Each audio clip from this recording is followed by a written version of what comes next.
नमस्कार, मी डॉक्टर अविनाश झोटिंग. कधीकधी कामाचा व्याप आणि व्यवसायाची जबाबदारी इतकी वाढते की स्वतःच्या मनासाठी वेळच उरत नाही.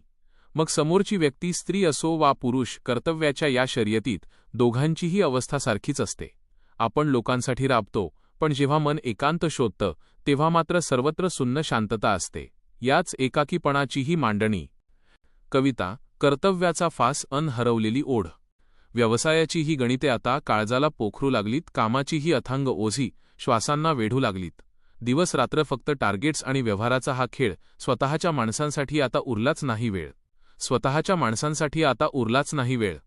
मग तो असो वा ती, ओझ्याखाली दोघेही दबलेले असतात. बाहेरून हसणारे चेहरे, आतून मात्र रडलेले असतात.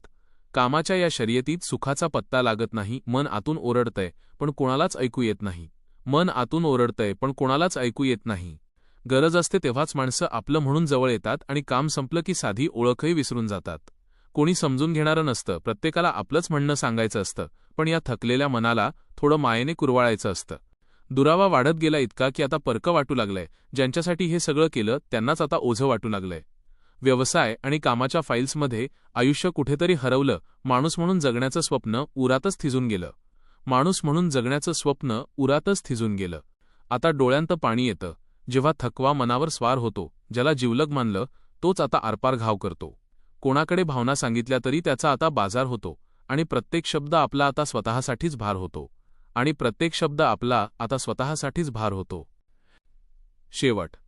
खूप मिळवलं, खूप नाव कमावलं, पण जेव्हा मागे वळून पाहतो तेव्हा फक्त थकलेलं मन आणि एकटा जीव उरलेला दिसतो. खरंच, भावनांचा बाजार मांडणाऱ्या या जगात स्वतःच्या मनाचं रडणं स्वतःलाच ऐकावं लागतं.